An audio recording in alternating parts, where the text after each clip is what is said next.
Hi class, today we're going to be learning about positive and negative space. So what we're going to do is we're going to create a Valentine's using positive and negative space. Now what is positive space? Positive space is when you have an object in the space that takes up a space and then everything around it would be the negative space. So we're going to do it inversely a little bit today. So what I'm going to do is I'm going to use the word love, and that's going to be used as my positive space, and everything around it is going to be my negative space. So I'm going to just very lightly sketch out the word love with a pencil. And then what I'm going to do is I'm going to take some tape. I have some light sticking masking tape here, and I'm going to just tape out very lightly the word love following my tape. Okay, now it doesn't have to be perfect. You don't want it to stick actually too perfectly, because if it sticks too perfectly, then you might find it's hard to get up.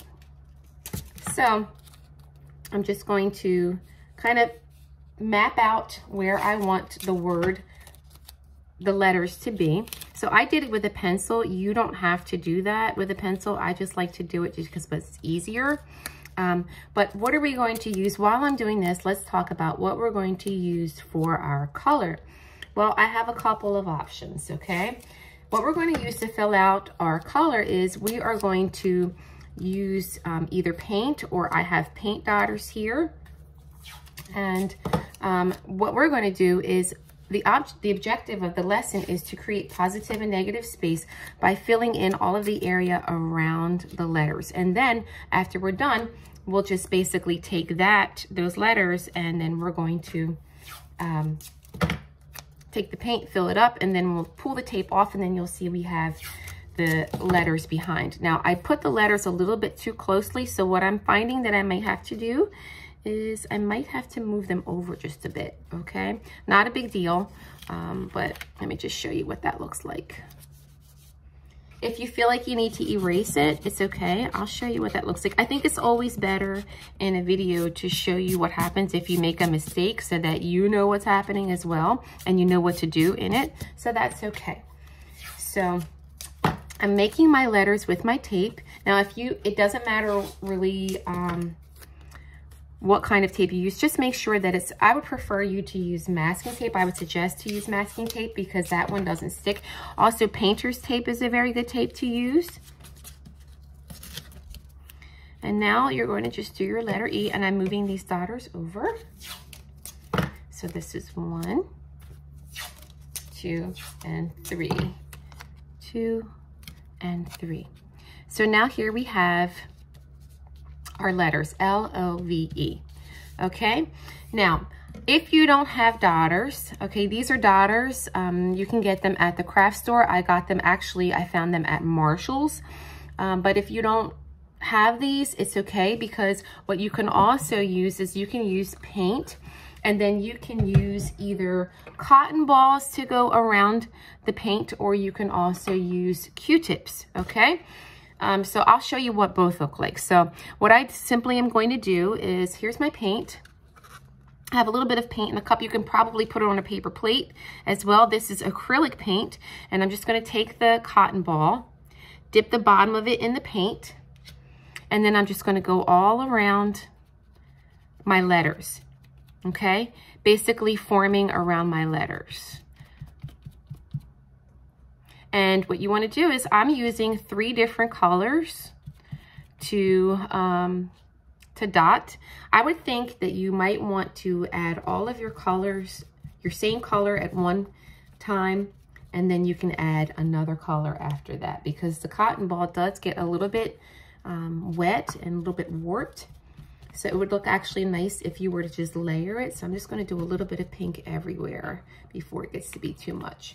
So this is what has happened to the pink cotton ball, the one that I used. So I'm going to take a tissue, and I'm just going to put that one to the side. And now what I'm going to do is I'm going to do a little bit of red. So I take my red, I dip my cotton ball in it. Make sure you don't get your hand in there, okay? If you think that might be too much, you can go ahead and use a Q-tip as well. I'll show you what that looks like. So I'm even going on top of my letters as well. I really want to make sure that I get all around the letters, because the idea is that you want to form the space around the letters so that when you go to take off the tape, it'll show the outline of the letters that you have there. So it's okay if you go on top to get really close to it. Now, what about if you don't have paint? If you don't have paint, what you can also do is you can take a color pencil or crayon and you can color around the letters as well. And then after you do that, then when you pull off the letters, as long as you make sure that you get all the way around these letters, it'll be fine. Now I'm gonna go ahead and use the dotter so you can see what that looks like as well. And the way you use these is, you see these little indentations on the side. If you use these, you squeeze a little bit and then push. So this is what it looks like with the dotters. And I'm layering purple on here. Now, I would also suggest now after you have layered your paint on here, what you can do is give your paint a little bit of time to dry, because if you don't give it time to dry, when you're peeling off the tape, you're going to see that you're going to get paint all over your hands. So give the paint a couple minutes to dry, but just for time's sake, I'm going to go ahead and I'm going to pull it off.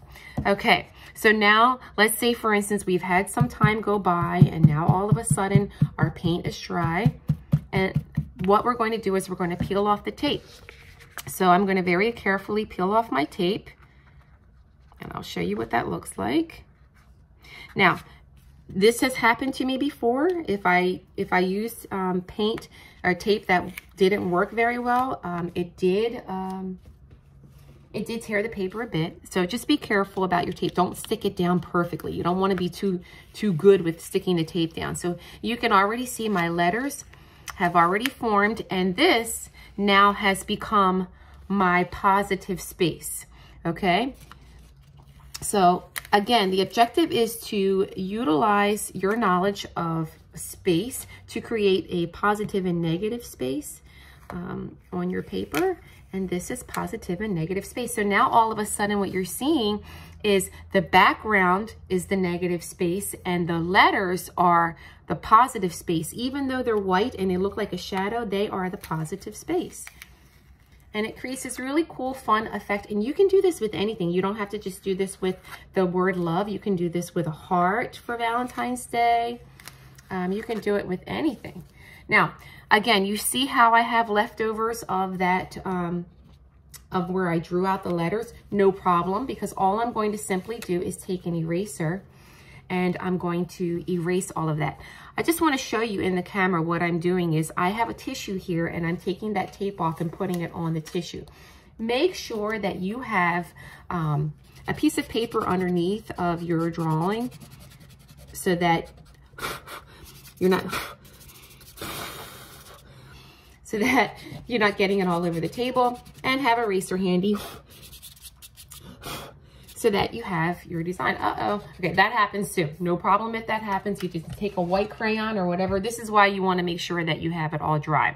So now you have the word love and you have this positive and negative space design. Again, you can do this with a heart. You can do it with a tree. All you have to do is just use your tape and your paint and you're good to go. All right, I hope you enjoyed this quick lesson on positive and negative space. I'm also going to post a definition of the term in the assignment. Again, you can use paint dotters, you can use acrylic paint. If you don't have paint, you can use markers and you can just kind of scribble around it.